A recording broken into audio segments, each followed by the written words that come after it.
প্রিয় শিক্ষার্থী, আজকে আমাদের আলোচনার বিষয় কাজী নজরুল ইসলাম। আমরা মূলত আজকে কাজী নজরুল ইসলাম এর একটি প্রশ্ন নিয়ে আলোচনা করব। প্রশ্নটির মান 10। প্রশ্নটি হচ্ছে, কাজী নজরুল ইসলাম এর বিদ্রোহী চেতনার সম্যক ধারণা দাও। প্রথমে আমরা জেনে নেই আজকে এই প্রশ্নটি আমরা কিভাবে আলোচনা করব। আমি মূলত কয়েকটি পয়েন্ট আকারে এই প্রশ্নটির উত্তর তোমাদের জন্য রেডি করেছি। এই পয়েন্টগুলোর কিছু কিছু নাম আমি দিয়েছি, কিছু কিছু দেইনি। যেই পয়েন্টগুলোর নাম দেইনি তোমরা নিজেরা তার নামকরণ করে নিবে, আর যেগুলো দিয়েছি সেটা তো দিলাম। এবার আসো ধীরে ধীরে আমরা সামনের দিকে এগিয়ে যাই এবং প্রশ্নটি আলোচনা শুরু করি।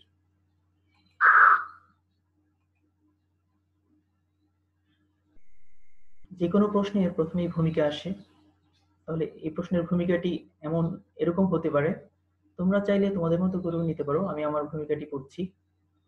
প্রথম বিশ্বযুদ্ধোত্তর সময়ে পৃথিবীব্যাপী হতাশা, মূল্যবোধের অবক্ষয় এবং মন্দা অর্থনৈতিক পরিবেশে বিদ্রোহীর বাণী নিয়ে যিনি উপাগত হন তিনি হলেন বিদ্রোহী কবি কাজী নজরুল ইসলাম।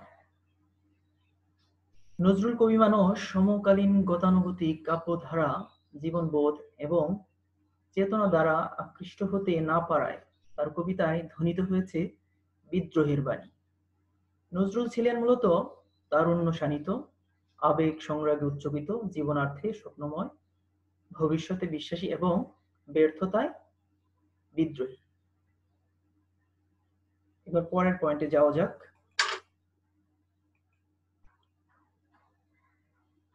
এই পয়েন্টে মূলত যেই বিষয়টি আলোচিত হয়েছে সেটা হচ্ছে আমাদের বাংলা কাব্য সাহিত্যে মূলত বা প্রধানত কবিতার মধ্যে যিনি বিদ্রোহ শুরু করেন বা ব্যাপক আকারে বিদ্রোহ নিয়ে আসেন তিনি হচ্ছেন কাজী নজরুল ইসলাম। সেই ব্যাপারটা আলোচনা হয়েছে এভাবে: দীর্ঘকালের প্রবহমান কাব্যধারায় অনুবর্তন এর মধ্য দিয়ে কাব্যের আঙ্গিক এবং উপজীব্যের অনুকরণ যখন প্রায় নিয়তির মতো হয়ে উঠেছিল, ঠিক তখনই নজরুল প্রতিভা এর বিরুদ্ধে বিদ্রোহের সুর ধ্বনিত করে। এই বিদ্রোহের দরুন কবিতার আঙ্গিক উপজীব্যের পাশাপাশি ভাষারীতিরও বিবর্তন ঘটে।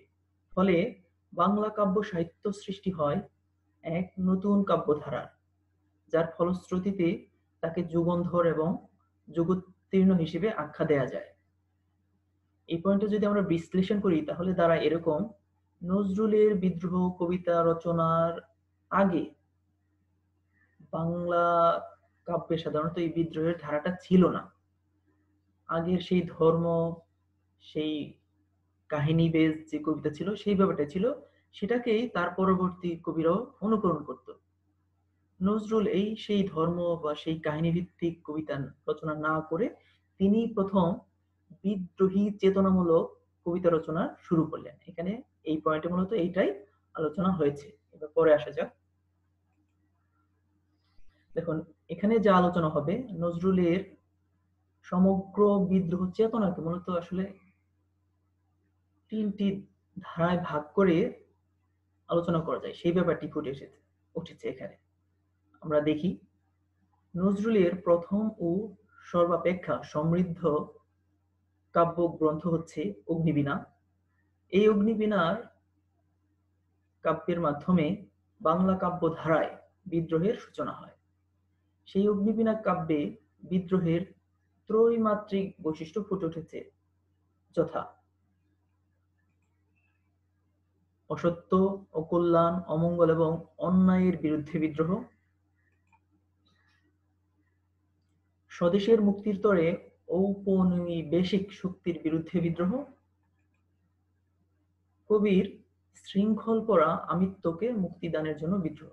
তার মানে দ্বারা এই নজরুলের সমগ্র বিদ্রোহ চেতনাকে এই তিনটি বৈশিষ্ট্যের আকারে আমরা জানতে পারি, পড়তে পারি বা বুঝতে পারি। এই পয়েন্টে যা আলোচিত হবে, নজরুল যেহেতু বিদ্রোহী কবিতা রচনা করেছিলেন বা তার মেধা মননে বিদ্রোহী চেতনা ছিল, অনেক সমালোচক তার এই বিদ্রোহ চেতনাকে নৈরাজ্য বলে চিহ্নিত করতে চান।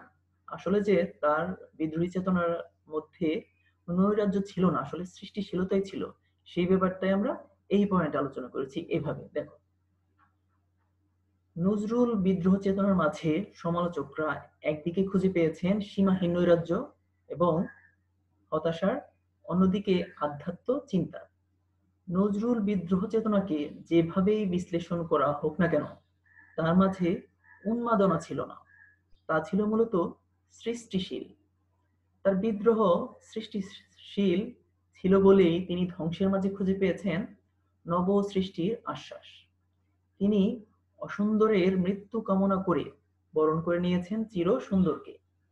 এবার আমরা আমরা একটি কবিতার কয়েকটি লাইন থেকে তার এই ব্যাপারটা বুঝতে চেষ্টা করি। এই যে আমরা বললাম নজরুলের বিদ্রোহী চেতনার মাঝে কোনো হতাশা নৈরাজ্য নেই, যা আছে নব সৃষ্টির একটা কামনা, সেই ব্যাপারটাই এই কবিতার অংশে এসছে। এবং এই পয়েন্টের সাথে অবশ্যই তোমাদেরকে এই কবিতার কয়েকটি লাইন উদ্ধৃত করতে হবে। দেখো, ধ্বংস দেখে ভয় কেন তোর, প্রলয় প্রলয় নূতন সৃজন বেদন, আসছে নবীন জীবন হারা অসুন্দরে করতে ছেদন। তাই সে এমন কেশে বেশে প্রলয় বয়েও আসছে হেসে মধুর হেসে, ভেঙে আবার করতে জানে সে চির সুন্দর। এই পয়েন্টে আমরা যা আলোচনা করেছি, নজরুলের বিদ্রোহী চেতনার উদ্দেশ্য ছিল উপমহাদেশকে ব্রিটিশ শৃঙ্খল থেকে মুক্ত করা, সেই ব্যাপারটা এখানে আসছে এভাবে। অগ্নিবীণা কাব্যে বিদ্রোহের ঘোষণা করেছেন মুক্তির আকাঙ্ক্ষায় উজ্জীবিত হয়ে। তিনি ছিলেন বিদ্রোহী শক্তিতে বিশ্বাসী এবং সংগ্রামে উদ্বুদ্ধ। নজরুল বিদ্রোহ করেছেন ঔপনিবেশিক শাসনের বিরুদ্ধে, তথাকথিত নীতিবোধের বিরুদ্ধে এবং বিশ্ববিধাতার বিরুদ্ধেও বটে। বিদ্রোহের মাধ্যমে তিনি পদাঘাত হেনেছেন সকল প্রকার অন্যায়, অসত্য এবং অমঙ্গলের দুয়ারে। তার এই বিদ্রোহের একমাত্র উদ্দেশ্য ছিল উপমহাদেশকে ব্রিটিশ শৃঙ্খল থেকে মুক্ত করা। এই পয়েন্টে তোমরা নামকরণ করে নিবে। এখানে আমরা দেখাতে চেষ্টা করছি তার বিদ্রোহী চেতনার মাঝে আসলে, বা তার বিদ্রোহী চেতনার মূল যে আকাঙ্ক্ষাটা ছিল, কেন তিনি বিদ্রোহ করলেন, সেটা তিনি এর জন্যই বিদ্রোহ করেছেন যাতে সমাজে কোনো ভেদাভেদ না থাকে। এই ভেদাভেদহীন একরকম সুন্দর সমাজ সৃষ্টির জন্যই তার বিদ্রোহটা তিনি এনেছিলেন, সেই ব্যাপারটাই এই পয়েন্টে আলোচিত হয়েছে একটি কবিতার লাইন সহ। এভাবে কবি নজরুল ছিলেন সকল প্রকার সাম্প্রদায়িকতা এবং ভেদ বুদ্ধির ঊর্ধ্বে। তিনি ধর্মের বিরুদ্ধে বিদ্রোহ করেননি, করেছেন ধর্ম ব্যবসায়ীর বিরুদ্ধে। এই কালের মতো সে কালেও ধর্মকে শোষণের হাতিয়ার হিসেবে ব্যবহার করা হতো। তাই কবি নজরুল ভণ্ড মোল্লা মৌলভী আর পুরোহিতের বিরুদ্ধে সংগ্রামে সোচ্চার ছিলেন। আজীবন তিনি মানব ধর্মকে বড় করে দেখিয়েছেন। তিনি হিন্দু কিংবা মুসলমান নয়, বিদ্রোহের তরে মানবের প্রতি ছিল তার উদাত্ত আহ্বান। নজরুল কল্পনা করতেন এমন এক সাম্যবাদী সমাজ ব্যবস্থার যেখানে থাকবে না কোনো শোষণ, বৈষম্য আর সাম্প্রদায়িকতার প্রভেদ। এই ব্যাপারটা আমরা একটা এবার কবিতার মাধ্যমে নিয়ে আসতে চেষ্টা করেছি। গাহি সাম্যের গান, যেখানে আসিয়া এক হয়ে গেছে সব বাধা ব্যবধান, যেখানে মিশছে হিন্দু, বৌদ্ধ, মুসলিম, খ্রিস্টান, গাহি সাম্যের গান। তিনি এরকম একটি সাম্যবাদী সমাজের চিন্তা করতেন, বিধায় তিনি বিদ্রোহ করেছিলেন। এখানে আমরা দুইটা পয়েন্ট এনেছি। এখানে আমরা প্রথম পয়েন্টে দেখাতে চেষ্টা করেছি নজরুল তার বিদ্রোহ শক্তিকে ত্বরান্বিত করতে বা আরো শক্তিশালী করতে হিন্দু ধর্মের পুরাণকে ব্যবহার করেছেন যাতে তার বিদ্রোহী চেতনাটা আরো বেগবান হয়। এবং দ্বিতীয় পয়েন্টে আমরা দেখব তার বিদ্রোহকে তিনি বেগবান করার জন্য বা শক্তিশালী করার জন্য মুহররমের শক্তিকে ব্যবহার করতে চেষ্টা করেছেন। এই দুই পয়েন্টে তাহলে দুইটা ঐতিহ্য থেকে আমরা দুটো উদাহরণ দিয়ে শেষ করব। প্রথম পয়েন্টটি দেখো, কবি নজরুল তার বিদ্রোহকে গতিদান করতে স্মরণ করেছেন পুরাণ ঐতিহ্যের। রক্তাম্বর ধারিণীমা কবিতায় চণ্ডীর অসুর নাশিনী শক্তির মাধ্যমে বিদ্রোহের ঘোষণা দিয়েছেন এইভাবে। দেখো, একটি কবিতার লাইন দিচ্ছি আমরা। দেখামা আবার দনুজ দোলনী, অসিত নাশিনী চণ্ডীরূপ। মানে এখানে আমরা স্পষ্টভাবে দেখলাম সেই রক্তাম্বর ধারিণীমা কবিতার একটি লাইন, যেখানে হিন্দু পুরাণ ব্যবহার করে তার বিদ্রোহ চেতনাকে ত্বরান্বিত করার একটা প্রচেষ্টা। এবার দ্বিতীয় পয়েন্টটি আমরা পড়ি। কবি নজরুল তার বিদ্রোহকে বেগবান করার নিমিত্তে কারবালার মর্মান্তিক ঘটনাকে তার সপক্ষের শক্তি হিসেবে কল্পনা করেছেন। মহরমের শোককে শক্তিতে রূপান্তরিত করার আহ্বান জানিয়েছেন। তিনি বিশ্বাস করেন শোককে শক্তিতে পরিণত করতে পারলেই দেশের মুক্তি হবে ত্বরান্বিত। তাই তার আহ্বান। আরেকটা আমরা উদাহরণ দিচ্ছি কবিতার। তিনি বলেছেন, ফিরে এলো আজ সেই মহরম মাহিনা, ত্যাগ চাই মর্ষিয়া ক্রন্দন চাহিনা। তার মানে আমরা দেখলাম এখানে কারবালার শোককে শক্তিতে পরিণত করে তার বিদ্রোহী চেতনাকে তিনি আরো বেশি শক্তিশালী করেছেন। এই কবিতায় আমরা দেখব মুসলিম ঐতিহ্যের দুইজন প্রতিষ্ঠিত বীরকে নিয়ে এসেছেন তার কবিতায়, যাতে তাদের শক্তিতে আমরা শক্তিমান হতে পারি এবং সেইভাবে বিদ্রোহটাকে আরো বেশি শক্তিশালী করতে পারি। পয়েন্টটি আলোচনা করছি মূল। কবি কাজী নজরুল ইসলাম সমকালীন ঘূর্ণিধরা সমাজ ব্যবস্থার বিরুদ্ধে বিদ্রোহ প্রকাশের মাধ্যমে তার অসীম সাহসিকতার পরিচয় দিয়েছেন। তিনি কোনো ভয়ে ভীত ছিলেন না। বিদ্রোহের আবির্ভাব প্রত্যাশায় আনোয়ার এবং কামাল পাশা কবিতায় সাহসের দৃষ্টান্ত স্থাপন করেছেন এভাবে। আনোয়ার আনোয়ার তিলোয়ার তুমি, জোর তলোয়ার হানোয়ার, ন্যস্ত ও নাবুদ করো মারো যত জানোয়ার। এই আনোয়ার হচ্ছে আমাদের মুসলমানদের এক বিখ্যাত বীর চরিত্র। সে তার সমগ্র জীবন দিয়ে অনেক বীরত্বের, শ্রেষ্ঠত্বের, সাহসিকতার পরিচয় দিয়েছেন।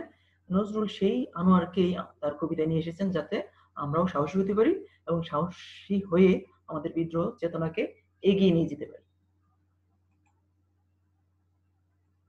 এই কবিতায় আমরা দেখব, আমরা জানি যুগ যুগ ধরে আসলে তরুণরাই বেশি ত্যাগ স্বীকার করেছে, তারাই বেশি বিদ্রোহ করেছে। তাই তিনি সেই তরুণদেরই আহ্বান করেছেন এই পয়েন্টে। কবি কাজী নজরুল ইসলাম ছিলেন তারুণ্য সান্নিধ্য, আবেগ সংগ্রাহকে উচ্চবিত্ত। তিনি বুঝতে পেরেছিলেন যে সমাজের অনিয়ম, অত্যাচারে যুগ যুগ ধরে তরুণরাই ত্যাগ স্বীকার করেছেন সবচেয়ে বেশি।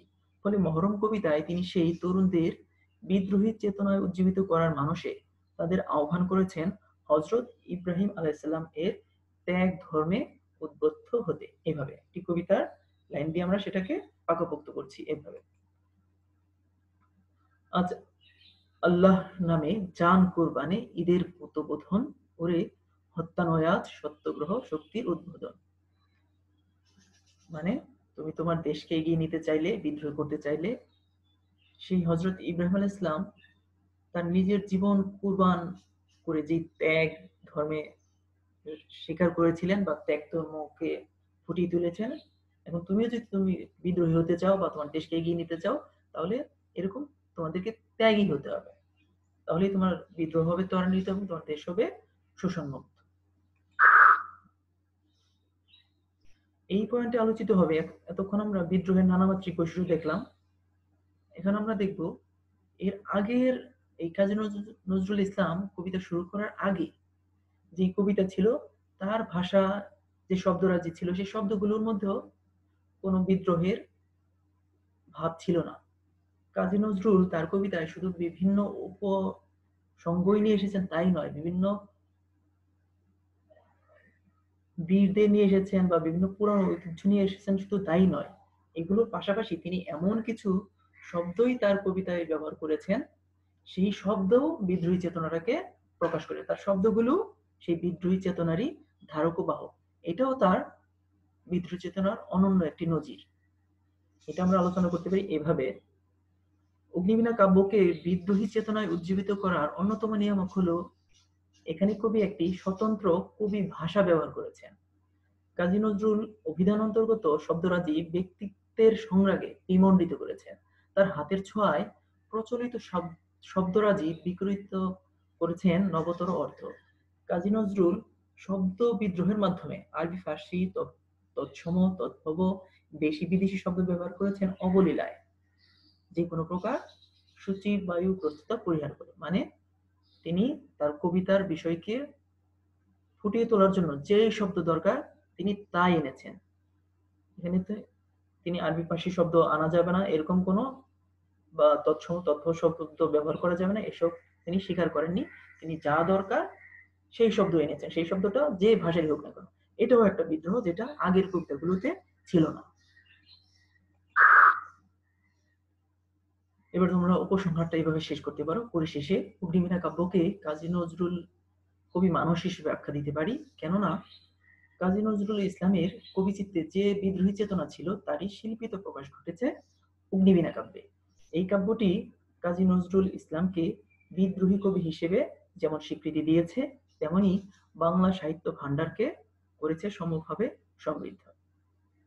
মোটামুটি এই প্রশ্নটির আলোচনা তোমরা এইভাবে করতে পারো, বা যদি তোমাদের কাছে এর থেকে ভালো কিছু থাকে সেটাও তোমরা আলোচনা করতে পারো।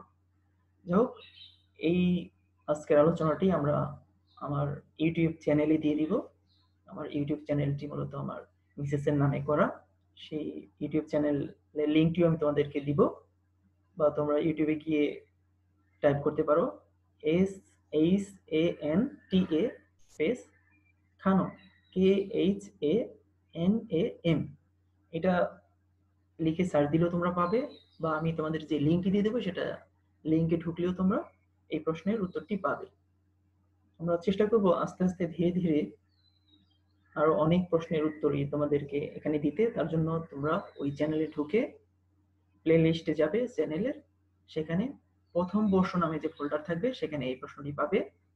এবং তোমরা, আমি যদি আরো ভবিষ্যতে আরো প্রশ্নের উত্তর দেই, সেই প্রশ্নগুলি যদি পেতে চাও তাহলে আমাদের এই শান্তা খানম চ্যানেলটি তোমাদেরকে সাবস্ক্রাইব করতে হবে এবং বেল আইকনটি অন করে দিতে হবে, যাতে পরবর্তীতে যে কোনো আমি ভিডিও আপলোড দিলে তোমরা সেটা সরাসরি পেয়ে যাবে নোটিফিকেশনের মাধ্যমে। যাই হোক, আজ আর নয়, আজকে এখানে শেষ করছি। ভালো থাকবে তোমরা, বাসায় পড়াশোনা করবে, পড়াশোনার কোনো বিকল্প নেই। তোমাদের সকলের জন্য শুভকামনা থাকলো। আল্লাহ হাফেজ।